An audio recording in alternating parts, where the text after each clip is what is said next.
Lauren Niewald, James and Brianna McCatherine. Please come on up and join us at the front of the church.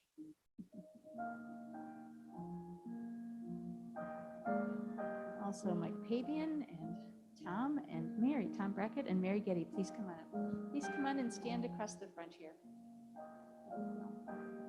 Just stand and face the congregation. Jonathan, you want to give everybody a order of service so they can follow along?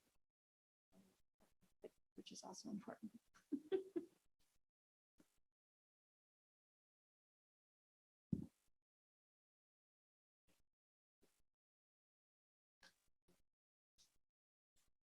Thank you, everybody. Yay. Today our community is both enlarged in both number and spirit by the people who are joining us. You join a community of people who believe that we become our truest and our best selves in relationship with one another. We are seekers, explorers, comforters, and kindred souls. We are fragile human beings who unite to fashion lives of meaning and purpose. We do not offer answers, but we do offer a safe place to question. We don't offer dogma, but a place of open exploration. We do not offer the promise of heaven, but a place to live fully into this life and experience the promise of each new day here and now.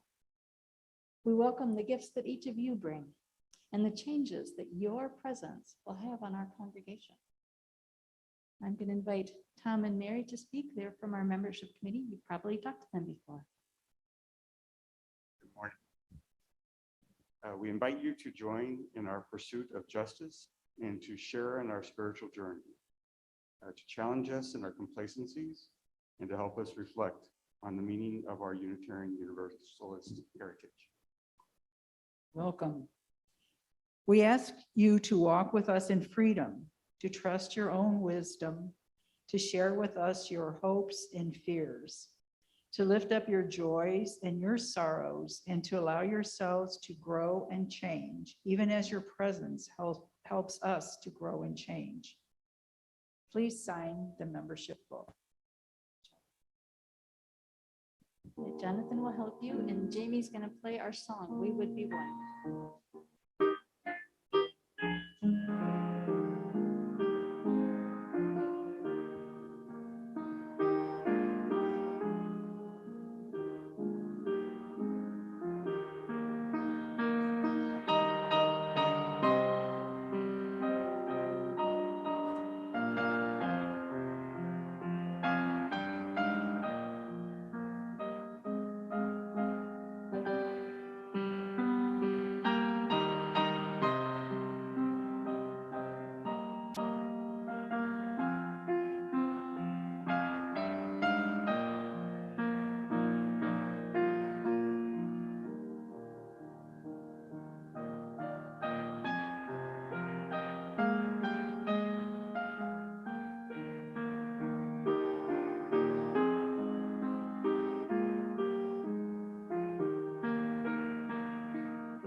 welcome. Welcome to our congregation. Tom and Mary are going to give you gifts from the congregation. So if you want to take one and come stand back over here again. I'm sorry, there's a lot of walking back and forth. That's what ritual is all about. It's all about walking back and forth. Welcome to, they will hand them out as I read this last part to you. Welcome to our congregation. I charge you to hold our religious society close to your hearts and to work to keep it vital and alive. This church is the church of ourselves, as we say every Sunday. Its energy and resources are our energy and resources. I charge the congregation to welcome and accept our new members, for they are new flowing streams in the river of this community. I charge every one of us to treat one another with compassion, with understanding, and with deep and abiding love. I invite you to read the part that says new members allowed together.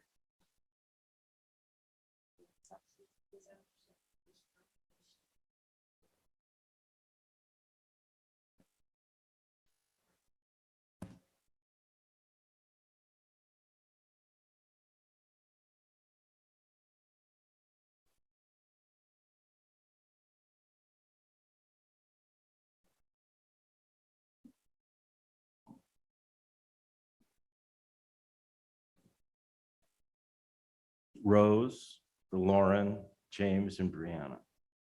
My name is Mike Pabian. I'm a member of the Board of Trustees here on behalf of Bob Daniel Wayman, our president, who could not be here because he is doing the church's work, proselytizing in the wilds of northern Wisconsin at this moment.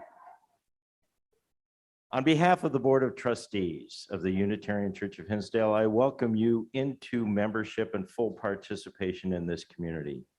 We hope to earn your trust and to come to know you in this covenantal community of faith.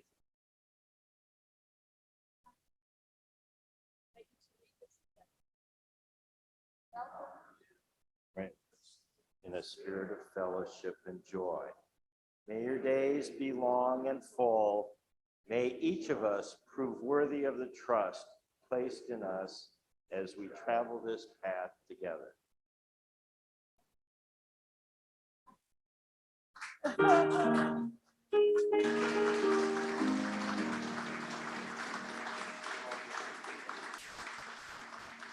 Thank you so much.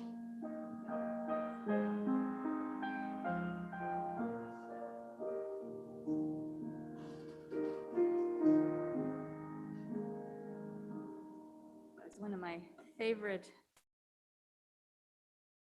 rituals that we do is welcoming new people into this beloved and joy-filled congregation.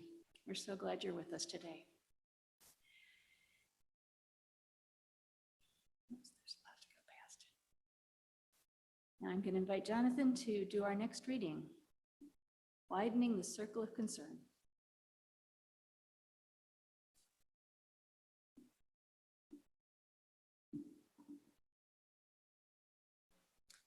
This reading, Widening the Circle of Concern, is from the UUA Commission on Institutional Change. Theology. Because we have not updated our theology, the history we know privileges the dominant culture and those voices that were preserved in our history and written record. We now have a chance to embrace a more inclusive and accurate history. We need to recognize, in the words of Reverend Dr. Sophia Betancourt, we are the theological inheritors of teaching on universal salvation. There is no winnowing out of the supposedly unworthy that can be named sacred among us. It is our very universalism that is at stake when we turn away from the impact that our institutions have on the same communities and groups of society encourages us to dehumanize and make small. Many who have engaged in this work have found it to be spiritually deepening and liberating. As one white accomplice puts it, quote, a Unitarian Universalism rooted in its theology traditions has no choice but to engage in practices of inclusion, diversity, and equity. A renewed focus on our theological history and its actors, including the actions and teachings of the leaders of color, whose voices have been largely erased, can help make this clear. This clarity and the ability to see the liberatory charge of our heritage should be the basis of our activities. Thus ends the reading.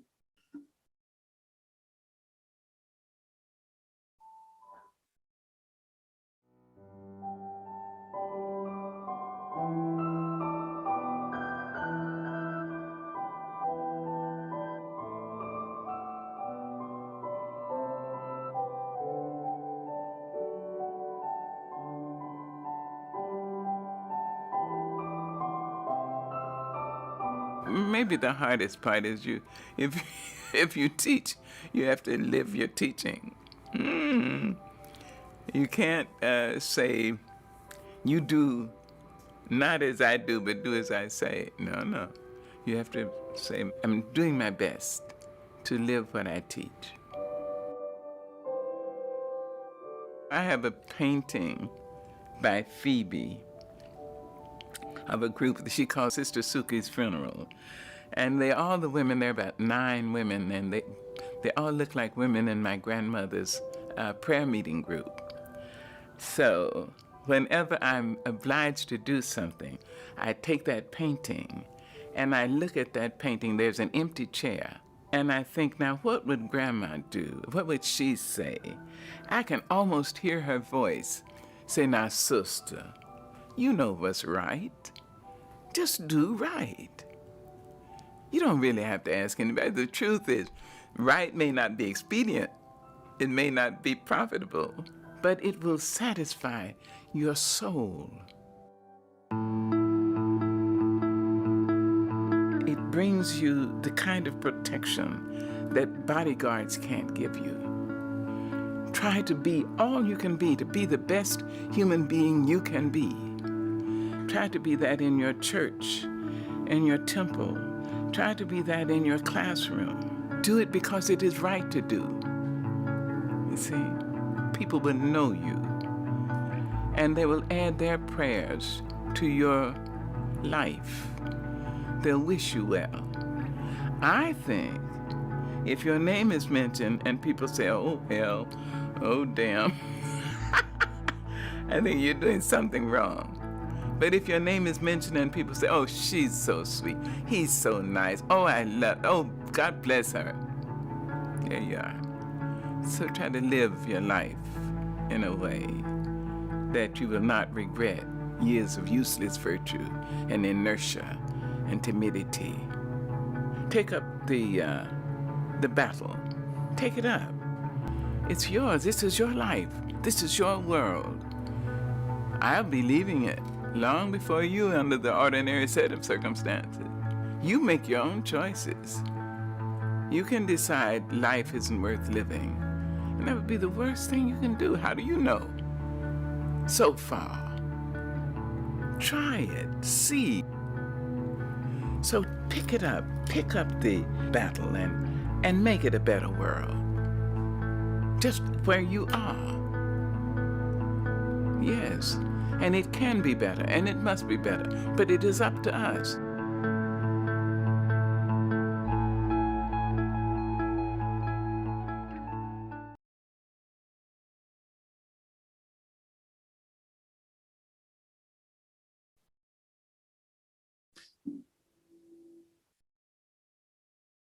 Edward Markham was an American poet whose life spans an interesting period in American history. He was born in Oregon in 1852. Actually, that was several years before it became a state. He was 9 years old when the Civil War broke out in 1861. By the time the US entered World War I in 1916, he was 64. During Prohibition in 1923, at the age of 71, he was appointed Poet Laureate of Oregon. He died in New York City in 1940, just shy of 88 years old, just as World War II was about to ensnare us. I'd say he saw a lot of water go over the dam, so to speak. This poem is entitled Outwitted. He drew a circle that shut me out. Heretic, rebel, a thing to flout. But love and I had the wit to win. We drew a circle that took him in. Thus ends the reading.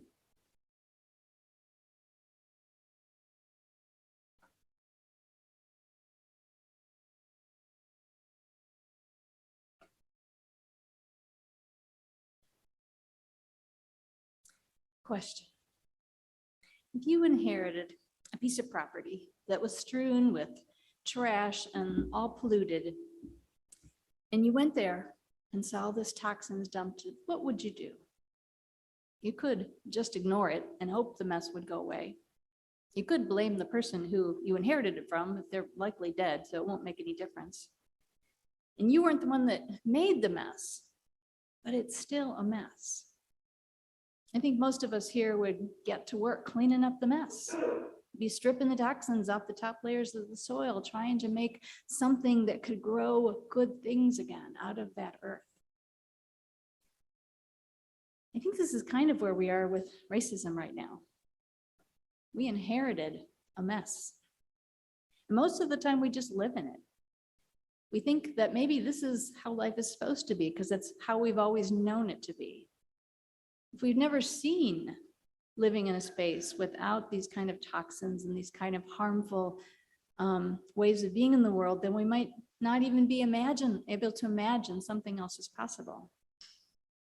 But in our heart of hearts, we know that that's not true. So today I'm going to be talking about the toxic frame of racism and how that affects our understanding of who we know is in our we. When we say we do this, we believe in this, we gather together, we walk together, who is in that we? First, I'm going to begin by affirming that each and every one of you is a beautiful and good and kind and loving human being.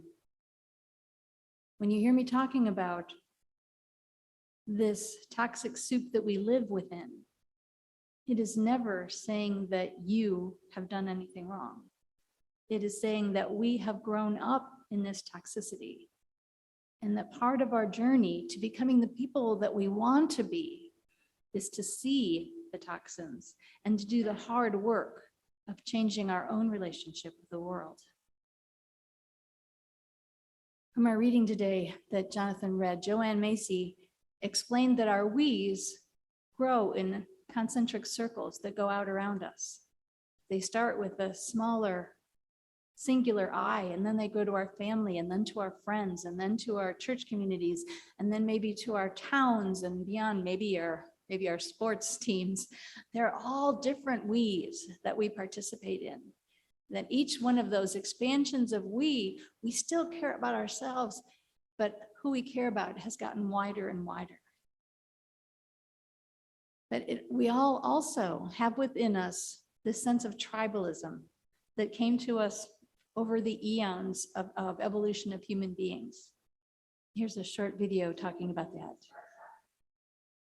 Human beings are tribal. We're hardwired that way. We need to belong to groups. The problem is when tribalism takes over a political system.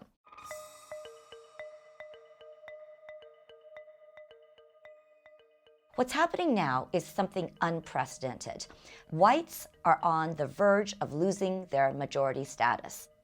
A fascinating study shows that 67% of working class whites feel that they are subject to more discrimination and persecution and prejudice than minorities. The idea that whites in the United States should be persecuted compared to all these other minorities is at a certain level absurd. We've had slavery, we've had the extinction of Native Americans, Asian Exclusion Act, but that's the whole point of the tribal mentality, that we can't talk to each other. The United States is starting to display destructive political dynamics, demagoguery, scapegoating, all kinds of us versus them mentality where groups feel pitted against one another for spoils. America has always been a tribal society. It's just that for most of our 200-year history, one very, very dominant tribe, whites, dominated the country economically, politically, and culturally. So it didn't feel like a lot of tribalism, and that's just because all of the smaller tribes were just suppressed and squashed. At our best, America is a country where someone can be Italian American, Japanese American, Libyan American, Mexican American, and intensely patriotic at the same time. It's really impossible to wipe out tribalism. We can work on overcoming the negative forms of tribalism, that is the sort of us versus them version, but imagine trying to tell somebody, stop liking your sports team. Good luck with that. It's just not going to happen.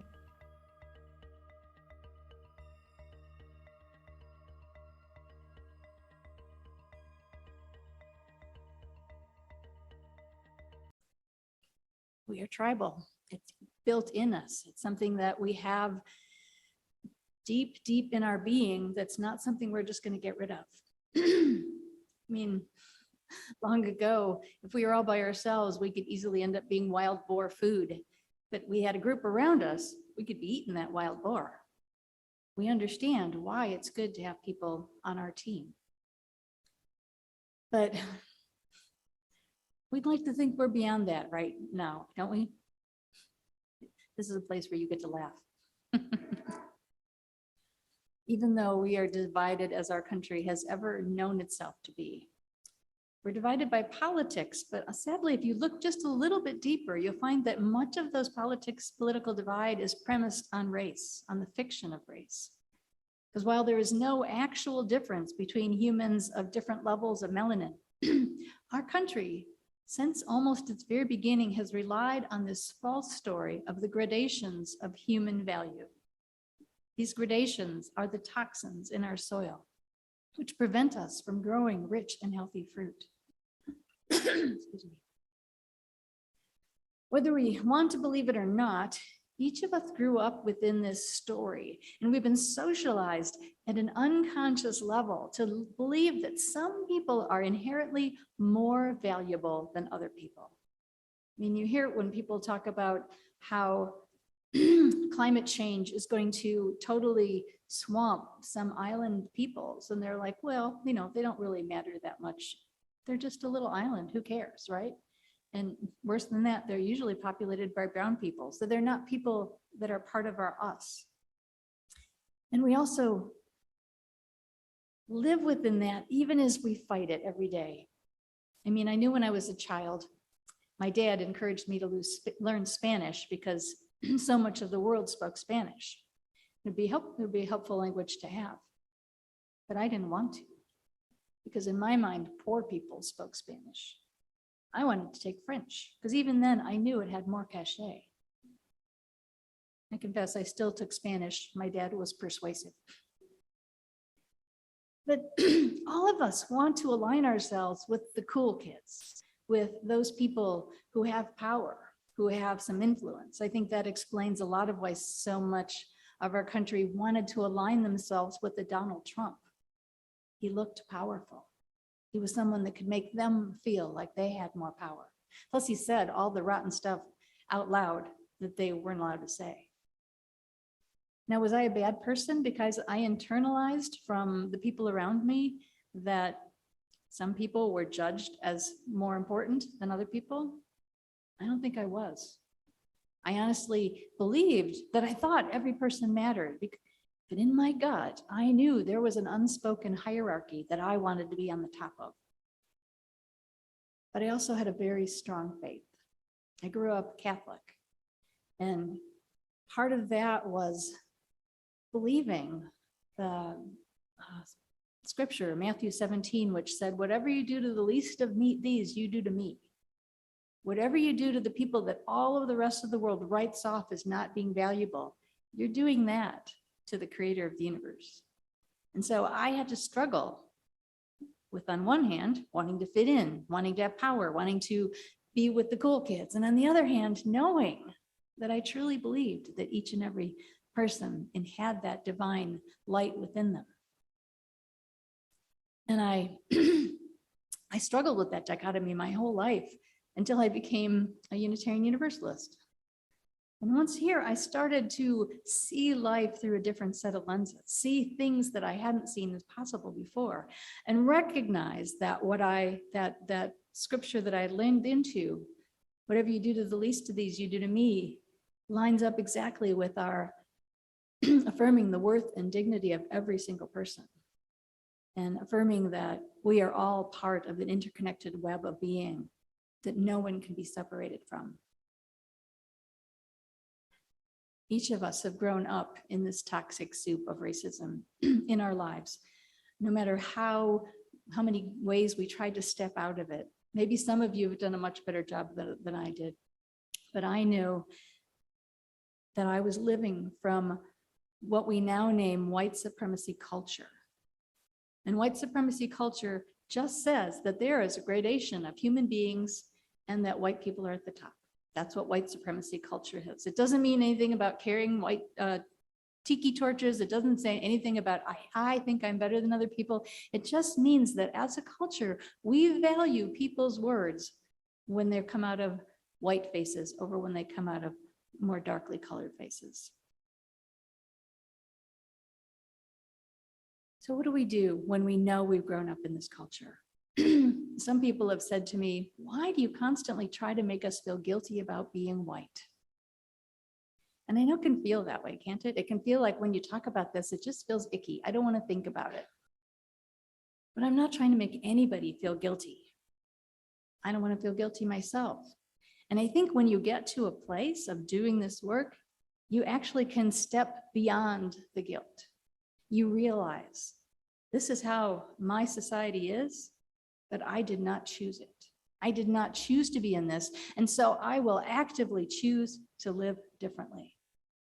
Because guilt is unproductive and not helpful at all. But the thing that is true is that to do this work, especially in the beginning, you have to feel uncomfortable. Because that's the other thing that white supremacy culture tells us is you don't ever have to feel uncomfortable. It's okay. It's too hard, just turn away from it. Just don't look at it. It's somebody else's fault. It doesn't matter. You don't have to feel uncomfortable. And as human beings, that's a lie. To do anything important and hard takes energy, takes focus, takes an intentionality, and can be really uncomfortable. What do we do? How do we navigate that discomfort? How do we, as a community, go, I want to walk into the fullness of life. I want to let go of that guilt. I want to understand all the processes that have brought us to where we are so I can do everything in my power to eradicate that gradation of human beings. First, we start listening and learning history from other perspectives. In our original metaphor, we found out how the land we inherited was polluted to begin with. And if we don't clean it up, the toxins will always be there and the earth will never be able to grow good and healthy fruit.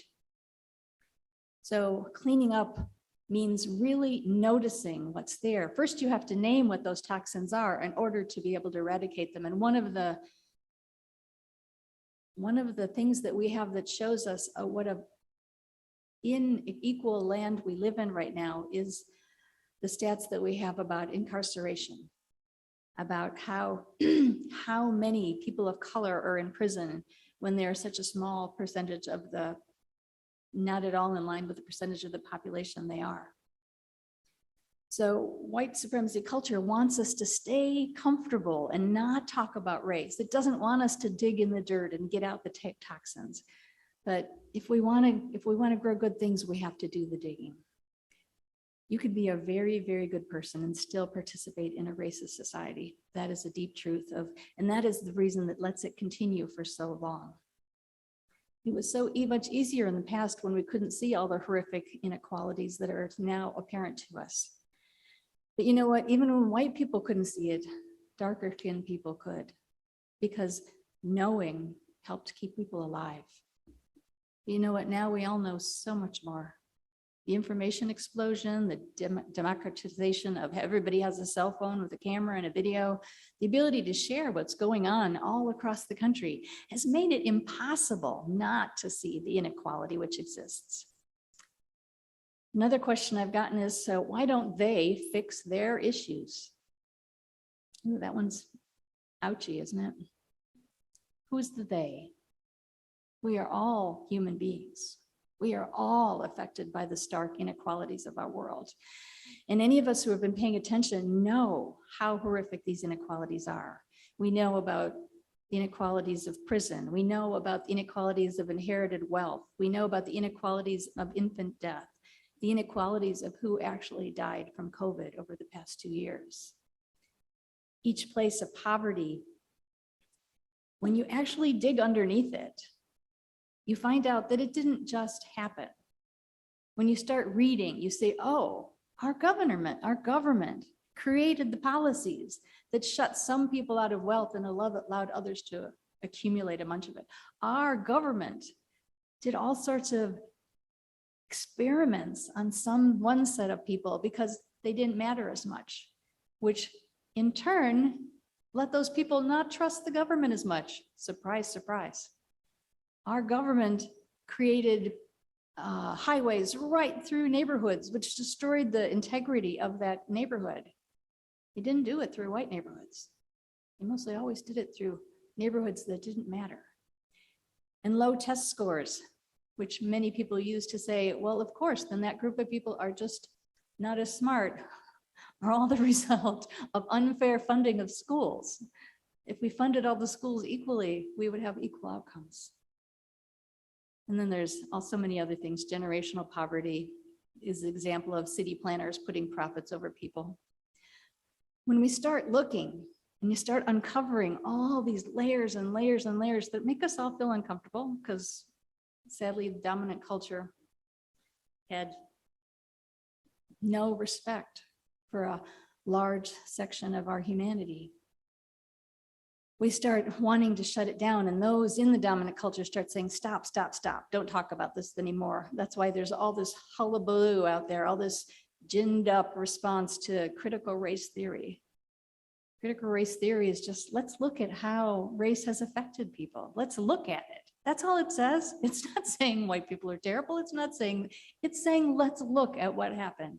But of course, from the way you hear people screaming about it, it seems like it's the most terrible thing in the world. But you know what? If you happen to be among the group of folks who has been systemically oppressed and kept down by the government and by businesses, wouldn't you want to keep talking about it until it's made right?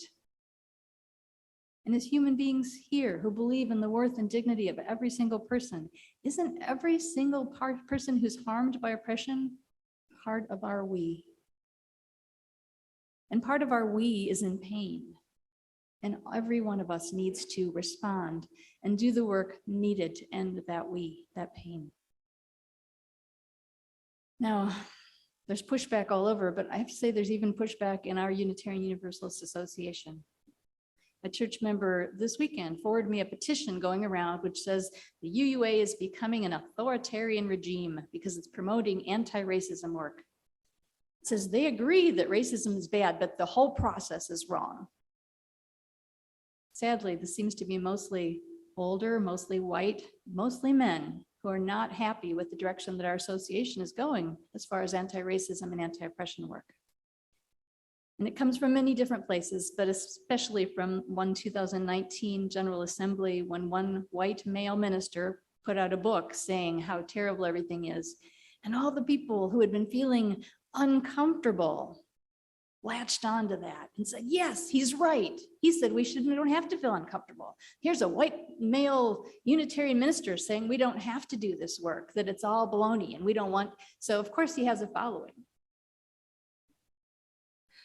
But it's a following even of white male, some women, older ministers who don't understand that stopping oppression of one group of people is not oppressing you.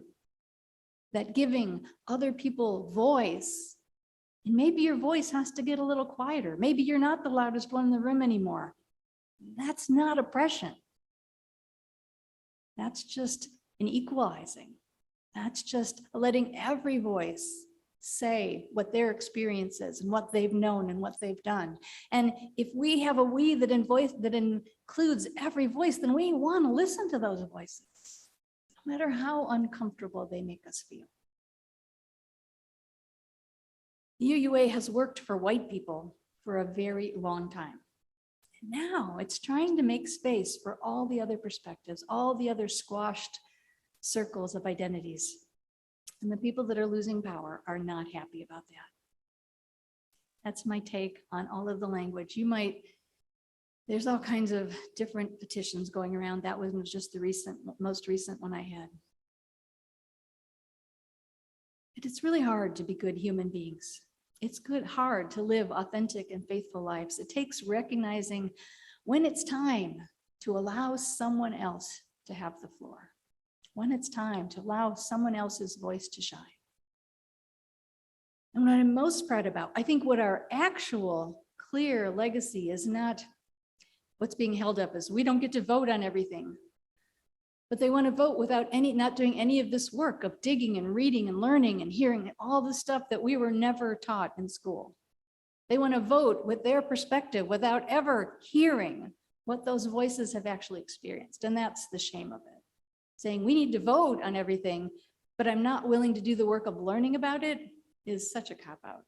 And it's something that, it's happened all the way through our association, all the way through, even back to the days of Theodore Parker, where he was this amazing Unitarian minister in the 1800s. He was an abolitionist, but he was almost kicked out of the Unitarian, it wasn't the Unitarian, it was the Unitarian Association at that time because so many people in his churches worked in the cotton industry. So many people in his churches knew people and had friends that owned slaves. So they tried to kick him out because he was saying out loud what was wrong with what was going on. So it's not something new. It's something we do all along. We always, when we don't like the message, we point and say the process is bad. What happens if we stop criticizing the process? What happens if we just start figuring out how we can grow into widening our we? Because the deepest point is we are all in this together, that no one can constantly overshadow someone else without there being a tremendous pressure growing and anger growing. If you are a person being oppressed, you want to get your story out. You want people to care. You want people that say they love you and can say you're part of their we to work with you and for you to make the world the place we say we want it to be. We are now sitting at a place of transition and transformation. The world is changing all around us, and we have an opportunity. We can learn, we can grow, we can understand, we can be part of the solution. We can cleanse ourselves of our ingrained racist attitudes, although I know I will always have some of them in there. I always have to check myself and go, what is that response coming from? Is it coming from my ingrained racism, or is it coming from my heart and who I really want to be? I have to check myself. And I think every one of us have to get in the practice of just checking. Are we reacting? Are we saying I'm offended because that's the easy way to shut down the conversation? Or are we going to exercise our follow muscles and listen and listen and listen and grow ourselves into the humans that we want to be? One of the opportunities that we have is to vote on the adoption of an 8th principle. Now, most of you know we have 7 principles in our Unitarian Universalist faith. The last was adopted, I think it was in 1969. And this 8th principle was suggested by Black Lives UU, which is a coalition of people of color within our association. It is a springboard for us to explore and learn and transform ourselves out of that white supremacist culture mindset. The principle reads, we, the member congregations of the Unitarian Universalist Association, covenant to affirm and promote journeying towards spiritual wholeness by working to build a diverse, multicultural, beloved community by our actions that accountably dismantle racism and other oppressions in ourselves and our institutions. It's a mouthful. All of our principles have been written by a committee. None of them are as elegant as we would like them to be, but it's a beginning point.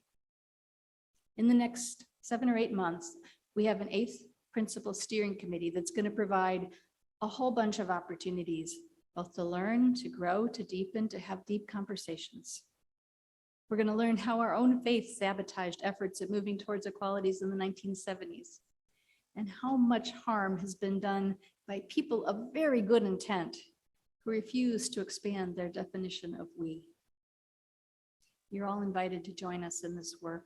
I hope you show up. It won't be easy work, but it will be joyful work, in that it'll be spiritual work that's helping us plumb the depths of who we want to be as humans, who we say we are, who at our heart of hearts we long to be. We long for our we to embrace the whole of the human family, the whole of this beautiful blue planet that we live on. And we know that we've come to a place that tribalism no longer serves us in any way, shape, or form. Our tribe has to be as big as the earth if we're all going to survive together. So please, stay and watch the movie over in the building, over in Joshi Chapel after the service, and have a deeper conversation. Look at our race resources pages. Pay attention in news and notes and in Touchstone at all the different opportunities. Talk to Marion Huddle Wilson if you want to join the steering committee. There's going to be a lot of opportunities to feel uncomfortable, to feel grounded, to know ourselves as people that are free of this conditioning that we've had all of our lives, and that we can shed it, and that we can grow a we that expands to include every single voice. Dr. King said, "The truth will set you free." Freedom is a blessing that each and every one of us can work towards. Amen, and blessed be.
We extinguish this flame, but not the light of its truth, the warmth of this community, nor the fire of our commitment.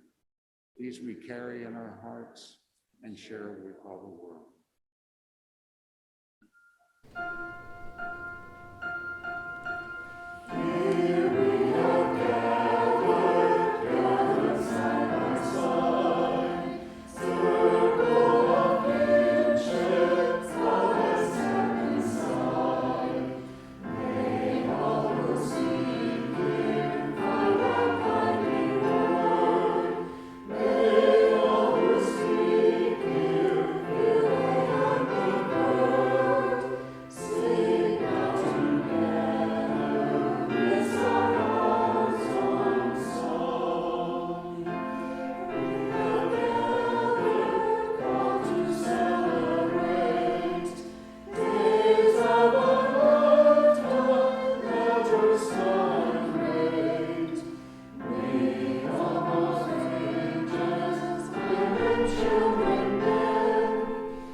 Thank you so much. And I forgot to invite you all to come down. There's an amazing cake to celebrate and welcome our new members downstairs. So stay down, maybe you can do that thing where you lift your cake, take a bite of cake, lift everything. We'll stay as safe as possible, but also have some joy in welcoming our new members. Do one more round of applause to say welcome to them. Yay.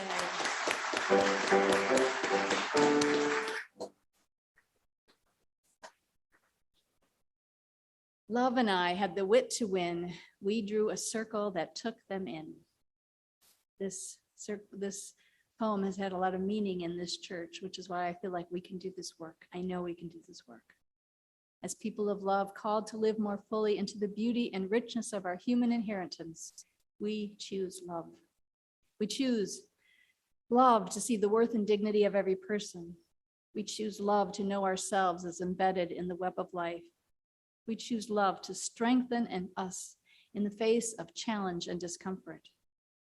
It's not always an easy choice, and it asks a lot of us, but it is the choice to be whole, to be blessed and blessing, to be beings that free ourselves and others from the pain of isolation, that free ourselves and others to belong to this beloved community. Amen. Go enjoy this beautiful day.